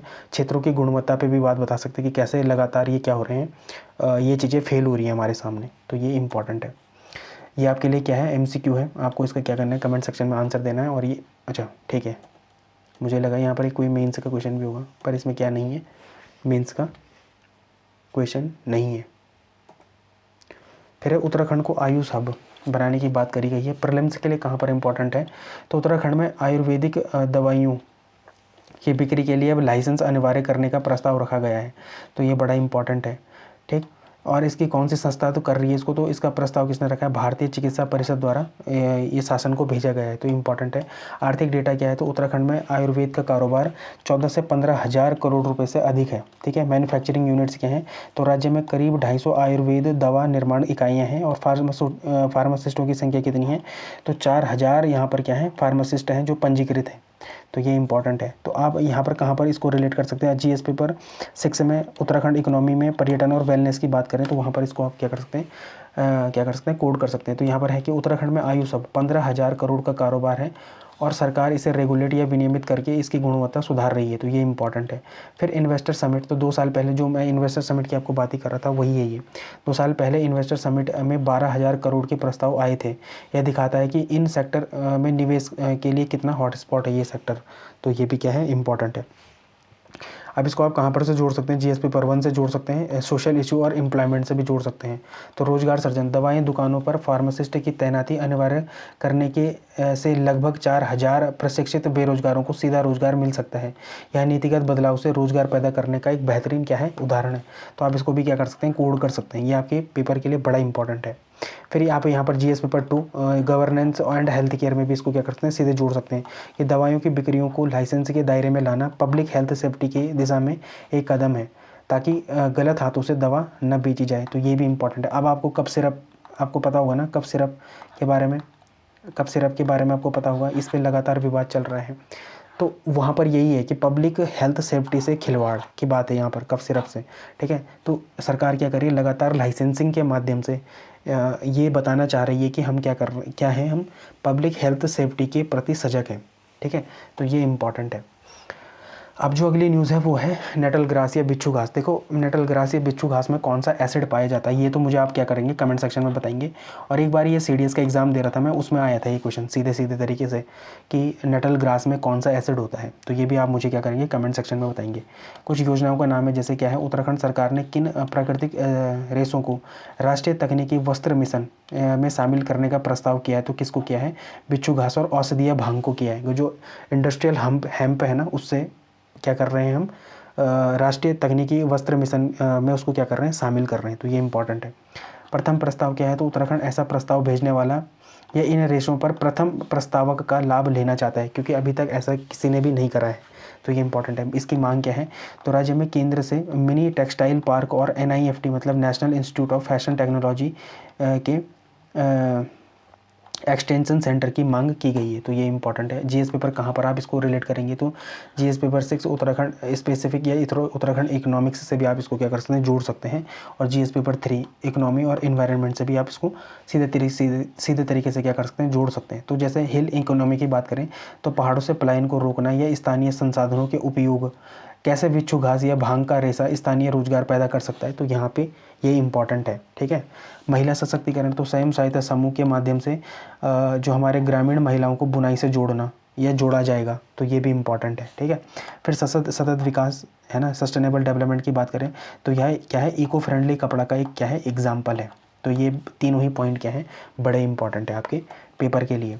ठीक है, कुछ इसमें कीवर्ड्स थे, जैसे नेशनल टेक्निकल टेक्सटाइल मिशन है ना, तो ये इंपॉर्टेंट है। यह केंद्र सरकार का एक मिशन है, इसका उद्देश्य भारत को तकनीकी वस्त्र में ग्लोबल लीडर बनाना है। ठीक है, इसका महत्व क्या है कि तकनीकी वस्त्र वे होते हैं जो सिर्फ पहने नहीं जाते, बल्कि किसी विशेष कार्य जैसे आग से बचने, सर्दी रोकने या मेडिसिन यूज़ के लिए भी बनाए जाते हैं। देखो आपको पता होगा कि जो नेटल ग्रास का रेशा है ना, अगर जैसे क्या होता है कि बुजुर्ग लोगों के हाथ पैर दर्द होते हैं, अगर वहाँ पर उनको वो पहनाया जाए तो उनका दर्द क्या हो जाता है, ख़त्म किया जा सकता है इससे, किससे, नेटल ग्रास के रेसे से। ठीक है, तो ये इंपॉर्टेंट है। एक बार मैंने डाउन टू अर्थ में पढ़ा था ये वाली रिपोर्ट। ठीक है, तो इंपॉर्टेंट है, ये यहाँ पर लिंक कर सकते हैं। उत्तराखंड चाहता है कि बिच्छू घास के रेशों को इसमें इस्तेमाल किया जाए, क्योंकि इसमें थर्मल गुण होते हैं। देखो थर्मल प्रॉपर्टीज़ होते हैं जो शरीर को क्या करते हैं, गर्म रखते हैं, तो ये इंपॉर्टेंट है। फिर बिच्छू घास या कंडाली भी कहते हैं इसको स्थानीय भाषा में, इसका गुण क्या है कि इसका रेशा फाइबर खोखला होता है, जिससे इसमें हवा भर जाती है और यह प्राकृतिक इंसुलेटर का काम करता है। यह ऊन की तरह गर्म होता है, लेकिन त्वचा के अनुकूल होता है ये। ठीक है, इससे क्या जैकेट बन सकती है, शॉल बन सकता है, स्टॉल वगैरह भी बन सकती हैं। अब जैसे इंडस्ट्रियल हेम्प है या औद्योगिक भांग है, तो वो क्या है, यह नशे वाली भांग से अलग होता है। इसमें THC की मात्रा बहुत कम होती है। ठीक है, 0.3% से भी कम होती है। इसका गुण क्या है, तो इसका रेशा दुनिया में सबसे मजबूत प्राकृतिक रेशों में से एक है। यह एंटी बैक्टीरियल भी होता है। तो जो हमारा भांग होता है ना, जो यहाँ उगाया भी जाता है पहाड़ों में, तो वो कैसा होता है, एंटी बैक्टीरियल होता है उसका रेशा। ठीक है, तो ये इंपॉर्टेंट है। फिर मिनी टेक्सटाइल पार्क, सरकार ने इसकी मांग की है। इसका मतलब यह है कि इसका मतलब एक ऐसी समर्पित क्षेत्र जहाँ रेशा निकालने के लिए धागा बनाने और कपड़ा तैयार करने की सारी मशीनरी और सुविधाएं एक ही जगह पर क्या हो, उपलब्ध हो, तो उन्हें क्या कहते हैं, मिनी टेक्सटाइल पार्क कहते हैं। ठीक है, और अब तो FTA भी साइन हो गया है, तो अब इन सब चीज़ों की क्या बढ़ेगी, मांग बढ़ेगी। कहाँ पर, यूरोपीय बाज़ार में। ठीक है, जब यूरोपीय बाज़ार में मांग बढ़ेगी तो रोज़गार बढ़ेगा, रोज़गार बढ़ेगा तो क्या पलायन नहीं होगा, पलायन नहीं होगा तो इससे एक चीज़ और बढ़ेगी, रिवर्स पलायन होगा, रिवर्स माइग्रेशन होगा, रिवर्स माइग्रेशन होगा तो पर कैपिटा इनकम बढ़ेगी, पर कैपिटा इनकम बढ़ेगी, और पर कैपिटा इनकम बढ़ेगी तो सरकार की जो बात है ना कि किसानों की आय दुगनी कराना, तो वो होगा। उससे क्या होगा कि लोग वापस उत्तराखंड में आएंगे, और उत्तराखंड फिर साकार उत्तराखंड, ये जो सरकार की जो वो है क्या है कि पलायन को रोकना या कुछ भी चीज़ें हैं, तो उसमें क्या होगी, सफलता को, सरकार को क्या मिलेगी, सफलता मिलेगी। तो ये इंपॉर्टेंट है। फिर ट्रांसपोर्ट सब्सिडीज़ हैं, पहाड़ों में सामान एक जगह से दूसरी जगह ले जाना महंगा पड़ता है। सरकार केंद्र से मांग रही है कि इन रेसों के परिवहन पर छूट, मतलब सब्सिडी मिले, ताकि अंतिम उत्पाद की कीमत कम रहे और वह बाज़ार में बिक सके। तो ये क्या है, इंपॉर्टेंट कुछ चीज़ें हैं। ठीक है, ये क्या है, आपके लिए MCQ है। ठीक है, और ये आपके लिए मेंस का क्वेश्चन है, तो इसको ज़रा लिखने की कोशिश करना 150 शब्दों में। हाँ, ये लिखा है 150 शब्दों में, इसको लिखने की कोशिश करना। स्ट्रक्चर आप खुद बना सकते हैं, मैंने 2 आंसर्स में आपको क्या दी है, इसकी मदद दी है, तो अब आप क्या कर सकते हैं, खुद से स्ट्रक्चर इसका क्या कर सकते हैं, फॉर्म कर सकते हैं। तो ये इंपॉर्टेंट है। फिर है भूजल शुल्क नीति, तो ये भी बड़ा इंपॉर्टेंट है। उत्तराखंड में अब भूजल में व्यावसायिक दोहन का शुल्क लगेगा। पंजीकरण शुल्क क्या है, व्यावसायिक प्रयोग के लिए 5,000 का पंजीकरण अनिवार्य है। दरें क्या है, तो ₹1 से 120 रुपये प्रति किलोलीटर। ठीक है, तो ये इंपॉर्टेंट है। क्षेत्र और इंडस्ट्री प्रकार पर निर्भर करेगी ये। ठीक है, कुछ छूट भी है, जो कृषि और सरकारी पेयजल व्यवस्थाओं के लिए शुल्क नहीं लगेगा। अनिवार्यता क्या है, तो 300 वर्ग मीटर या उससे अधिक के भूखंड पर रेन वाटर हार्वेस्टिंग अनिवार्य कर दी गई है। तो ये इंपॉर्टेंट सारी चीज़ें हैं, ये आपके प्रीलिम्स के इंपॉर्टेंट है, प्री के लिए क्या है, इंपॉर्टेंट है। ठीक, फिर भूजल जोन्स के बारे में बात की गई है, जैसे सुरक्षित और अर्ध गंभीर या गंभीर या अति दोहित, उनमें बांटा गया है किनको, भूजल किनको भूजल को मतलब ऐसे बांटा गया है कि कौन सेफ़ है, कौन सेमी क्रिटिकल हैं, कौन क्रिटिकल हैं, कौन ओवर एक्सप्लॉइटेड है, तो ये बताया गया है। ठीक है, और जो ओवर एक्सप्लॉइटेड वो है ना, वहाँ पर शुल्क कितना लगेगा, तो 4 से 7 रुपये प्रति लीटर वो है यहाँ पर, तो ये इंपॉर्टेंट है। ठीक, फिर मेंस के लिए ये इसको हम कहाँ पर एग्जाम्पल के तरीके से कोड कर सकते हैं, तो विषय क्या है, जल संसाधन और पर्यावरण संरक्षण, water management and environmental conservation. तो यहाँ के लिए क्या है, इम्पॉर्टेंट है। ठीक है। फिर उत्तराखंड में घटते भूजल स्तर को रोकने के लिए सरकार क्या कदम उठा रही है। अगर कभी भी आपको ऐसा क्वेश्चन आए तो आप वहाँ पर सीधे सीधे ये लिख सकते हैं कि सरकार ने हाल ही में पे और यूज़ मॉडल अपनाए हैं। भूजल दोहन पर शुल्क लगाने से पानी की बर्बादी रुकेगी, साथ ही जो उद्योग पानी को रिसाइकिल करेंगे उन्हें 10% की छूट देने का प्रावधान एक सकारात्मक कदम है। तो ये एक इम्पॉर्टेंट चीज़ें हैं, ठीक है। तो इनको भी आप क्या कर सकते हैं, नोट करके रख सकते हैं। फिर इसके कुछ इकोनॉमिक रिसोर्सेज भी हैं, मतलब आर्थिक संसाधन भी, जैसे राज्य में राजस्व बढ़ाने के लिए, जैसे भूजल का मौद्रीकरण एक नया राजस्व स्रोत है। तो इससे क्या होगा, सरकार के पास पैसा आ सकता है। सरकार के पास पैसा आएगा तो सरकार क्या करेगी, इसको नीति में खर्च करेगी, है ना। सरकार क्या करेगी, नीतियों में खर्च करेगी, ठीक है। फिर सतत विकास के लिए क्या है कि रेन वाटर हार्वेस्टिंग की अनिवार्यता 300 वर्ग मीटर से ऊपर के लिए है ये। तो ये क्या है, इंपॉर्टेंट चीज़ें हैं, ठीक। सॉरी ये थोड़ा सा नीचे चला गया, बस 1 मिनट। हाँ हाँ, तो ये हो गया फिर, ठीक है। ये आपके लिए क्या है, एक MCQ है, इसका क्या करेंगे आप कमेंट सेक्शन में आंसर कर सकते हैं, ठीक। फिर उत्तराखंड ग्रीन हाइड्रोजन पॉलिसी, तो ये बड़ा इंपॉर्टेंट है भाई, ठीक है। आप GS पेपर 3 कहाँ पर साइंस एंड टेक में इसको सीधे तरीके से रिलेट कर सकते हैं। प्री के लिए बड़ा इंपॉर्टेंट है। प्री में सीधे सीधे क्वेश्चन आ सकता है कि कब तक के लिए है ये, है ना, कितने कितने किलो टन का हाइड्रोजन उत्पादन का लक्ष्य रखा गया है, या MSME नीति के बारे में भी सीधे क्वेश्चन आ सकता है यहाँ से। तो यहाँ पर टारगेट क्या है, उत्तराखंड सरकार ने 2030 तक प्रति वर्ष 100 किलो टन ग्रीन हाइड्रोजन उत्पादन का लक्ष्य रखा है। तो ये प्री के लिए क्या है, बड़ा इंपॉर्टेंट है। उद्योग का दर्जा क्या है, तो ग्रीन हाइड्रोजन प्लांट को उद्योग माना जाएगा और इसे राज्य की MSME नीति 2023 के तहत लाभ मिलेगा। ज़रा मुझे बताना है कि जो MSME की नई परिभाषा है ना, नई जो परिभाषा है वो क्या है, ज़रा मुझे कमेंट सेक्शन में आप बताने की कोशिश करना। और ना आप इन सब चीज़ों में क्या करो, एक्टिवली पार्टिसिपेट करो। जितने भी क्वेश्चन मैं बता रहा हूँ ना, ये आपके प्री के लिए बड़े इंपॉर्टेंट है, ठीक है। चाहता तो मैं भी ला सकता था इनको, लेकिन इससे कोई फ़ायदा होगा नहीं, है ना। तो ये बात है। फिर इससे क्या मिलेगा, इन इंसेंटिव्स भी मिलेंगे, जैसे निवेशकों को 10 साल तक पावर ट्रांसमिशन चार्ज और ट्रांसपोर्ट चार्ज क्या 50% की इसमें क्या मिलेगी, छूट मिलेगी। फिर बिजली शुल्क एडिशनल सरचार्ज और क्रॉस सब्सिडी सरचार्ज में 100% तक की छूट मिलेगी। फिर कट ऑफ डेटा भी है यहाँ पर। तो यह लाभ उन परियोजनाओं को मिलेगा जो 31 दिसंबर 2000 तक क्या हो जाएंगी, चालू हो जाएंगे। तो एक ये थोड़ा सा इंपॉर्टेंट फैक्ट है जो आपके पेपर में आ सकता है। फिर प्राकृतिक संसाधन क्या है, तो नीति में राज्य के लिए जल और सौर ऊर्जा की अधिकता को आधार बनाया गया है। तो ये इंपॉर्टेंट है, ठीक है। अगर आप मुख्य परीक्षा में कहाँ से जोड़ेंगे, तो GS पेपर 3 में भी जोड़ सकते हैं और GS पेपर 6 में उत्तराखंड की इकोनॉमी से भी जोड़ सकते हैं, ठीक है। GS पेपर 3 में भी जोड़ सकते हैं, एनर्जी एंड एनवायरनमेंट से जोड़ सकते हैं, और GS पेपर 3 में इकोनॉमी, एम्प्लॉयमेंट और माइग्रेशन से भी इसको क्या कर सकते हैं, सीधे तरीके से जोड़ सकते हैं। तो राज्य लगातार क्या कर रहा है, पारंपरिक उद्योगों से बढ़कर अब फ्यूचर फ्यूल की तरफ देख रहा है, इसीलिए तो हाइड्रोजन जैसी नीतियाँ बना रहा है, ठीक है। तो ये इंपॉर्टेंट है, ठीक है। फिर है ऊर्जा सुरक्षा और पर्यावरण। तो अक्षय ऊर्जा, उत्तराखंड कैसे कार्बन उत्सर्जन कम करने और पर्यावरण सुधार में योगदान दे रहा है। तो यहाँ पर भी आप इसको क्या कर सकते हैं, सीधे तरीके से कोड कर सकते हैं। इसमें कुछ तकनीकों के बारे में बताया गया, जैसे इलेक्ट्रोलिसिस, पानी को बिजली में तोड़ना, और स्टीम मीथेन रिफॉर्मिंग, है ना, ग्रीन हाइड्रोजन को बनाने की क्या है, ये 2 विधियाँ हैं। तो ये भी पूछा जा सकता है कि देखो ये क्वेश्चन ना बड़ा इंपॉर्टेंट है आपके लिए प्री के लिए, ठीक है। मैं बताता हूँ कैसे।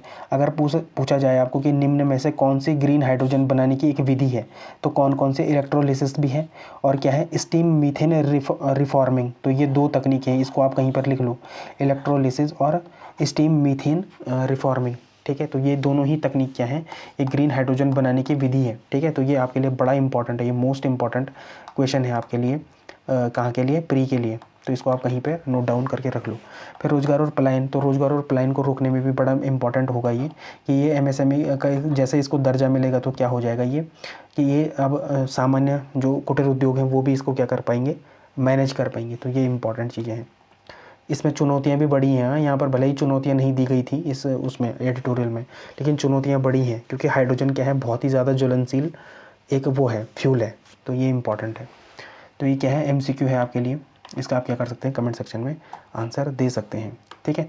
फिर उत्तराखंड में सीमावर्ती अवसंरचना, तो देखो दरअसल इसमें क्या बात की गई है कि जो हमारा गौचर और जो हमारा चिन्याली सौंड है, जो हमारे क्या है, हवाई पट्टियाँ। देखो एक ना PYQ में एक क्वेश्चन आया था 2025 में पीसीएस में ही क्वेश्चन आया था शायद कि जहाँ पर पूछे गए थे कि निम्नलिखित हवाई पट्टियाँ कौन कौन से संबंधित जिले में हैं। तो देख लो यहाँ पर गोचर कहाँ पर है, चमोली जिले में है, और चिन्यालीसौड़ कहाँ पर है, उत्तरकाशी में है। तो ये दोनों ही इंपॉर्टेंट है। प्रमुख निर्णय क्या लिया गया, इन दोनों हवाई पट्टियों का संचालन अब रक्षा मंत्रालय वायुसेना को सौंपने का निर्णय लिया गया है। क्या, क्यों कि इसमें क्या कराई जाएगी अब, एडवांस लैंडिंग ग्राउंड, मतलब एडवांस लैंडिंग ग्राउंड के रूप में इसको क्या करा जाएगा, विकसित किया जाएगा। यहाँ नाइट लैंडिंग की सुविधा और रिफ्यूलिंग की भी व्यवस्था की जाएगी। तो ये इंपॉर्टेंट है। और क्यों इंपॉर्टेंट है हमारे लिए, तो सामरिक दृष्टि से बड़ा इंपॉर्टेंट है ना, आपदा प्रबंधन की दृष्टि से भी बड़ा इंपॉर्टेंट है, और आर्थिक और पर्यटन की दृष्टि से भी इंपॉर्टेंट है। देखो सामरिक दृष्टि से क्यों इंपॉर्टेंट है, क्योंकि जो भी यहाँ पर हमारे क्या हैं पड़ोसी राज्य हैं, पड़ोसी देश हैं, जैसे चाइना हो गया, और भारत के साथ लगातार क्या है इंगेज रहता है, तो वहाँ के लिए क्या हो जाती है, इंपॉर्टेंट हो जाती है। आपदा प्रबंधन देखो उत्तराखंड क्या है, लगातार आपदा प्रोन जोन में आता है, जोन 6 में आता है अब ये, ठीक है, जोन 6 में आता है। तो लगातार यहाँ पर आपदाएं होती हैं। तो अगर ऐसी स्ट्रिप बनी रहेंगी तो आपदा में जब हम रेस्क्यू ऑपरेशन चलाते हैं तो वहाँ पर क्या करेंगे, ये हमको मदद करेंगी। आर्थिकी और पर्यटन, मतलब यहाँ पर क्या होगा कि सामरिक दृष्टि से तो जैसे इंपॉर्टेंट है ही है, लेकिन जैसे ही पर्यटन बढ़ेगा या ये सब चीज़ें होती हैं या 4 धाम यात्रा होती हैं, तो वहाँ पर क्या हो जाएगी, पर्यटकों के लिए अच्छी कनेक्टिविटी हो जाएगी यहाँ पर। तो ये इंपॉर्टेंट है, ठीक है। तो ये है आपके लिए MCQ। आप इसका क्या कर सकते हैं, कमेंट सेक्शन में आंसर दे सकते हैं। अब देखो दो ये न्यूज़ हैं, ये बड़ी इंपॉर्टेंट है आपके लिए। एक कविता संग्रह है, उस कविता संग्रह का नाम है पानी के अभिलेख, ठीक है। ये सीधे सीधे आपके क्वेश्चन पेपर में आ सकता है। और ये किसने लिखा है, देखो यहाँ पर क्या है, किसके रचनाकार कौन है, नवनीत सिंह है, ठीक है। जो ये पानी के अभिलेख है ना, ये किसके द्वारा लिखी गई है, तो डॉक्टर नवनीत सिंह के द्वारा लिखी गई है ये, ठीक है। तो ये आपके लिए क्या है, बड़ा इंपॉर्टेंट है। और प्रोफेसर जोशी को शिक्षा शोध गौरव सम्मान मिला है। तो श्रीदेव सुमन उत्तराखंड विश्वविद्यालय के कुलपति प्रोफेसर NK जोशी को ग्लोबल शिक्षा समिति उत्तराखंड ने प्रतिष्ठित शिक्षा शोध जीवन गौरव सम्मान से नवाजा है। तो ये भी आपके लिए क्या है, दोनों ही के दोनों न्यूज़ क्या है आपके लिए प्री के एस्पेक्ट से बड़ी इंपॉर्टेंट है। पानी की अभिलेख किसने लिखी है, तो डॉक्टर नवनीत सिंह ने लिखी है। और प्रोफेसर जोशी को NK जोशी को क्या मिला है, तो शिक्षा शोध गौरव सम्मान मिला है। तो ये दोनों क्या है आपके लिए प्री से रिलेटेड क्वेश्चन यहाँ से बन सकते हैं सीधे सीधे तरीके से। तो ये हो गया इंपॉर्टेंट। फिर आज न्यूज़ में था निपा वायरस। निपा वायरस क्यों इंपॉर्टेंट था, क्योंकि 2 लोगों में क्या मिला है, निपा वायरस के सिम्टम्स पूर्ण तरीके से मिले हैं भारत में। तो ये कैसे, ये एक जूनोटिक बीमारी है। जूनोटिक बीमारी किन्हें कहते हैं, जो जानवरों से मनुष्य में फैल सकती है या दूषित भोजन से सीधे मनुष्य से मनुष्य में फैल सकती है। तो इसे क्या कहते हैं, जूनोटिक वायरस कहते हैं इसे, ठीक है। तो ये इंपॉर्टेंट है, ठीक है। इसके लक्षण क्या है, तो संक्रमण के बाद के लक्षण देखने में 4 से 14 दिन का समय लगता है। इसमें लक्षण क्या है, जैसे तेज बुखार, सिर दर्द हो गया, सांस लेने में तकलीफ हो गया, गले में खराश हो गया, उल्टी और ये मांसपेशियों में दर्द हो जाता है, दिमाग में सूजन वगैरह भी इसमें बताया गया है, ठीक है। बचाव से सावधानियाँ क्या हैं, तो इसमें क्या बचाव की सावधानियाँ हैं, तो इसमें ये बोला गया है कि इसका कोई वैसा पक्का इलाज तो नहीं है, लेकिन इससे क्या कर जा सकती है, बचाव मतलब सावधानी बरती जा सकती है। जैसे चमगादड़ों से दूर रहने की बात कही गई है। खजूर का रस, मतलब है ना, डेट का जो पाम सैप है, ठीक है, जो रस है उसको ताज़े फल खाने या कुछ इन तरीक़ों को खाने में या धोने के खाने में क्या है, इससे क्या मिलेगी, फ़ायदे मिलेंगे, मतलब, ठीक है। फिर उसमें उसके बाद क्या है कि संपर्क से बचे, किन लोगों के संपर्क से बचे, तो जो संक्रमित व्यक्ति हैं या जानवर हैं जो, है ना, जैसे बीमार सूअर हैं, उनके संपर्क से हमको क्या करना चाहिए, बचना चाहिए। तो ये क्या है, दोनों ही इम्पॉर्टेंट है, ठीक है। तो मास्क और ग्लव्स का प्रयोग भी यहाँ पर होना चाहिए। तो इससे क्या बचा जा सकता है, निपा वायरस से बचा जा सकता है। ये आपके लिए क्या है, MCQ है। आप इसका आंसर क्या कर सकते हैं, कमेंट सेक्शन में दे सकते हैं। देखो अब है आयोग। आयोग क्यों इंपॉर्टेंट है, क्योंकि आया है question previous year question paper में कि भारत के निर्वाचन आयोग के प्रमुख कार्य के बारे में बताओ। 8 नंबर का आया है, 100 शब्दों में आया है, तो ये भी आ सकता है। तो आज हम पढ़ेंगे राज्य निर्वाचन आयोग। तो देखो ये बहुत बड़ा नहीं है, लेकिन बहुत इंपॉर्टेंट है, ठीक है। तो कौन से अनुच्छेद में, तो अनुच्छेद 243 के में है, पंचायत के तहत पंचायतों के चुनाव के लिए राज्य निर्वाचन आयोग का गठन का प्रावधान किया गया है। और 243 ZA के तहत क्या है, नगर पालिकाओं के चुनाव का संचालन किया गया है, मतलब इसकी बात की गई है, ठीक है। 74वें संविधान संशोधन कब हुआ था, 1992 के माध्यम से इसे जोड़ा गया है। तो ये कई बार पेपर में आता है कि 73वां और 74वां संविधान संशोधन अधिनियम कब का है, तो ये कब का है, 1992 का है। तो ये इसको आप क्या कर सकते हैं, याद रख सकते हैं। तो ये इंपॉर्टेंट है। संरचना और नियुक्ति क्या है, तो राज्य के निर्वाचन आयुक्त आयोगों का नेतृत्व एक राज्य निर्वाचन आयुक्त करता है, है ना। नियुक्ति क्या है, इसकी नियुक्ति राज्यपाल द्वारा की जाती है। और सेवा शर्तें क्या हैं, तो इनकी सेवा शर्तें और कार्यकाल भी राज्यपाल द्वारा ही निर्धारित किया गया है। देखो मैंने जब भी आपको इलेक्शन कमीशन ऑफ इंडिया पढ़ाया होगा ना, इलेक्शन कमीशन ऑफ इंडिया, तो यहाँ पर 3 मेंबर बॉडी थी, ठीक है, जो इसका अध्यक्ष होता है। इसको कौन चुनता है, तो इसको 3 सदस्यीय एक टीम चुनती है, 3 सदस्यीय एक टीम चुनती है। उसमें कौन होता है, एक तो पीएम होते हैं, एक कैबिनेट मिनिस्टर होते हैं और एक अपोजिशन का क्या होता है, लीडर होता है, ठीक है। तो वहाँ पर ऐसा बताया था, लेकिन यहाँ पर क्या है, एक सिंगल मेंबर बॉडी है ये, ठीक है, एक ही निर्वाचन आयुक्त होता है इसमें, ठीक। तो ये इंपॉर्टेंट है। फिर इसके कुछ मुख्य कार्य क्या है, तो राज्य निर्वाचन आयोग के पास निम्नलिखित शक्तियाँ और उत्तरदायित्व हैं। जैसे क्या है, चुनाव का संचालन, पंचायतों जैसे ग्राम हो गया, ब्लॉक हो गया, जिला और नगर निकायों, नगर निगम, नगर पालिका, नगर पंचायत के चुनाव का अधीक्षण, निर्देशन और नियंत्रण करने का काम इसके पास होता है। फिर मतदाता सूची भी तैयार यही करता है, ठीक है, ये इंपॉर्टेंट है। फिर चुनाव की घोषणा और निर्धारण और अधिसूचना भी यही जारी करता है। फिर आचार संहिता, स्थानीय स्तर पर आचार संहिता लागू भी करना इसी का काम है, ठीक है। ये इसमें इसकी क्या स्वतंत्रता है, तो राज्य निर्वाचन आयुक्त को पद से केवल उन्हीं आधारों पर रिक्ति से हटाया जा सकता है, जैसे कि उच्च न्यायालय के न्यायाधीशों को हटाया जा सकता है। नियुक्ति के बाद उनकी सेवा शर्तों में कोई भी ऐसा परिवर्तन नहीं किया जा सकता जो उनके लिए क्या हो, अलाभकारी हो। तो ये भी क्या है, इंपॉर्टेंट है। फिर मैप इन न्यूज़ में देखेंगे ग्रेवयार्ड ऑफ एम्पायर्स, मतलब अफगानिस्तान को देखेंगे, ठीक है। तो अफगानिस्तान न्यूज़ में क्यों है, तो 3 मुख्य कारणों से। देखो पहले तो है केस टेपा नहर है, ठीक है। तो ये कहाँ पर बन रही है, ये बन रही है अमू दरिया नदी पे। तो अमू दरिया नदी ये है, ठीक है। तो यहाँ पर बन रही है ये नहर। अब इस नहर से क्या होगा कि उज्बेकिस्तान और तुर्कमेनिस्तान के लिए जाने वाले पानी को क्या कर देगी, ये कम कर देगी।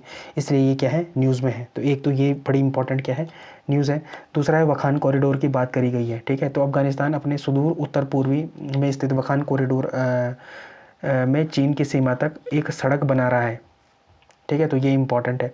तीसरा है डूरंड लाइन। तो डूरंड लाइन का तो विवाद रहता है, ये किस किस के बीच में रहता है, तो पाकिस्तान और अफगानिस्तान के बीच में रहता है। तो ये इंपॉर्टेंट चीज़ें हैं, ठीक है। फिर अफगानिस्तान को क्या कहते हैं, तो अफगानिस्तान को कहते हैं हार्ट ऑफ एशिया भी कहते हैं। तो कई बार क्वेश्चन आ सकता है आपके प्री में कि हार्ट ऑफ एशिया के नाम से किसे जाना जाता है, तो अफगानिस्तान को जाना जाता है। उत्तर में देखो उज्बेकिस्तान है, तुर्कमेनिस्तान है, ठीक है, किर्गिस्तान है, किर्गिस्तान नहीं है, तजाकिस्तान है, उज्बेकिस्तान है और तुर्कमेनिस्तान है, ठीक है। 3 तो ये हैं। पूरब और दक्षिण में तो देखो, पूरब में तो पाकिस्तान है पूरा का पूरा, पश्चिम में क्या है, ईरान है, ठीक है। तो ये इंपॉर्टेंट है। फिर उत्तर पूर्व में क्या है, उनका चाइना है। तो ये ठीक है, इंपॉर्टेंट है। फिर यहाँ पर वखान के पास भारत के साथ भी चाइना उसकी बॉर्डर मिलती थी, लेकिन वो क्या है, POK, पाक ऑक्यूपाइड कश्मीर में, ठीक है। तो ये इंपॉर्टेंट है। फिर कुछ विशेषताएं भी हैं, जैसे हिंदू कुश माउंटेन। तो देखो ये है हिंदू कुश माउंटेन, यहाँ पर ये रीज़न है, ठीक है। और इसकी जो सबसे ऊंची चोटी है क्या है, नौशोक है, ठीक है। तो यहीं पर क्या है, एक नौशोक भी है, ठीक है। तो वो क्या है, हिंदू कुश की सबसे ऊंची चोटी है, ठीक है। रेगिस्तान की अगर बात करें तो मार्गो रेगिस्तान है यहाँ पर, ठीक है। यहाँ पर क्या है, मार्गो रेगिस्तान भी है, ठीक है। तो ये इंपॉर्टेंट है। यहाँ पर की 3 इंपॉर्टेंट नदियाँ, जैसे अमू दरिया है, तो ये है अमू दरिया रिवर, ये है। फिर हेलमंद नदी भी है, ये देखो ये नदी क्या है, हेलमंद रिवर है ये, ठीक है। और काबुल नदी तो यहीं पर है, ऊपर में है, ठीक है। तो ये तीनों नदियाँ क्या हैं, बड़ी इंपॉर्टेंट है, ठीक। कुछ प्रमुख शहर भी हैं इनके, जैसे काबुल है, तो काबुल ये शहर है, ठीक है। कंधार है, तो कंधार कहाँ पर है, 1 मिनट, हाँ ये कंधार है, ये हो गया। फिर हैरात हो गया, तो हैरात ये है। फिर मजार शरीफ, तो मजार शरीफ यहाँ पर है। तो ये 4 ही क्या है, इंपॉर्टेंट शहर भी हैं इनके, ठीक। अब देखो भूगोल की दृष्टि से अफगानिस्तान खनिजों को खजाना है, इसे लिथियम ऑफ सऊदी अरब भी कहते हैं। तो ये इंपॉर्टेंट है। यहाँ तांबा, लिथियम, लौह अयस्क और दुर्लभ मृदा तत्व भी के क्या है, विशाल भंडार है, जिनका अभी तक पूरी तरीके से क्या नहीं हुआ है, दोहन नहीं हुआ है। तो ये भी बड़ा इंपॉर्टेंट है। फिर भारत और अफगानिस्तान के बीच क्यों इंपॉर्टेंस है भारत के लिए अफगानिस्तान, तो सबसे पहले है सुरक्षा और आतंकवाद। तो ये बफर जोन का काम करता है। अफगानिस्तान भारत की सुरक्षा के लिए एक ढाल का काम करता है। भारत नहीं चाहता कि अफगानिस्तान की धरती पर इस्तेमाल भारत विरोधी आतंकवादी समूह जैसे लश्कर-ए-तैयब या जैसे मोहम्मद द्वारा ट्रेनिंग कैंप बनाने के लिए की जाए, ठीक है। तो ये इंपॉर्टेंट है। कश्मीर पर भी इसका असर पड़ता है। अगर अफगानिस्तान में अस्थिरता बढ़ती है तो सीधे सीधे यहाँ पर क्या होता है, कश्मीर पर इसका असर देखने को मिलता है। फिर पाकिस्तान की रणनीति को काटना, तो ये यहाँ पर बड़ा इंपॉर्टेंट है हमारे लिए, स्ट्रैटेजिक पॉइंट ऑफ व्यू के लिए, ठीक है। तो ये सारी चीज़ें इंपॉर्टेंट है। फिर मध्य एशिया के लिए प्रवेश द्वार भी है हमारे लिए ये। भारत को ऊर्जा, तेल, गैस, यूरेनियम के लिए मध्य एशिया देशों जैसे तजाकिस्तान, उज्बेकिस्तान तक की पहुंच भी देता है। कौन? अफगानिस्तान। क्योंकि पाकिस्तान भारत को रास्ता नहीं देता, इसलिए अफगानिस्तान ही एकमात्र जरिया जिसके माध्यम से भारत ईरान के चाबहार बंदरगाह के रास्ते मध्य एशिया तक पहुंच सकता है। तो ये इंपॉर्टेंट है। फिर चीन का मुकाबला के लिए भी चीन बेल्ट एंड रोड इनिशिएटिव के जरिए अफगानिस्तान में घुस रहा है और वहाँ के खनिजों, लिथियम पर नज़र गड़ाए है। भारत के लिए वहाँ अपनी उपस्थिति बनाए रखना बहुत इंपॉर्टेंट है, चाइना के एकाधिकार से बचने के लिए, ठीक है। तो ये इंपॉर्टेंट है। फिर भारत ने वहाँ पर कुछ डेवलपमेंट के काम करे हैं, जैसे सलमा बांध, आपको पता ही होगा, ये बड़ा इंपॉर्टेंट है, ठीक है। तो अफगानिस्तान इंडिया फ्रेंडशिप डैम के नाम से भी जाना जाता है इसको। फिर अफगानिस्तान की संसद भी किसने बनाई है? भारत ने ही बनाई है। फिर जंजर और दिलेराम जो हाईवे है वो भी किसने बनाया है? भारत ने बनाया है। फिर स्टोर पैलेस है ना, स्टोर पैलेस, ये बड़ी इमारत थी यहाँ पर, कहाँ पर? अफगानिस्तान में। तो इसको भी किसने करा है? इसका जीर्णोद्धार किसने करा है? तो भारत ने करा है। ये इंपॉर्टेंट है। फिर अगर सांस्कृतिक संबंध देखें तो पीपुल टू पीपुल टाइज, जैसे क्रिकेट से आपको पता ही होगा, राशिद खान हो गया, मोहम्मद जो उनका वो है नबी हो गया, है ना, और नवीनुल हक जिसकी विराट कोहली के साथ काफ़ी नोकझोंक हुई थी पर बाद में दोनों ही ठीक हो गया। शिक्षा और चिकित्सा में भी आपको पता ही है ना, तो ये भी इंपॉर्टेंट है। और कुछ दिन इनका होम ग्राउंड कहाँ पर था? देहरादून में भी था। तो ये भी क्या है? इंपॉर्टेंट है। तो आई होप आपको आज का लेक्चर पसंद आया होगा। अगर पसंद आया तो लाइक शेयर सब्सक्राइब कमेंट ज़रूर करें। धन्यवाद।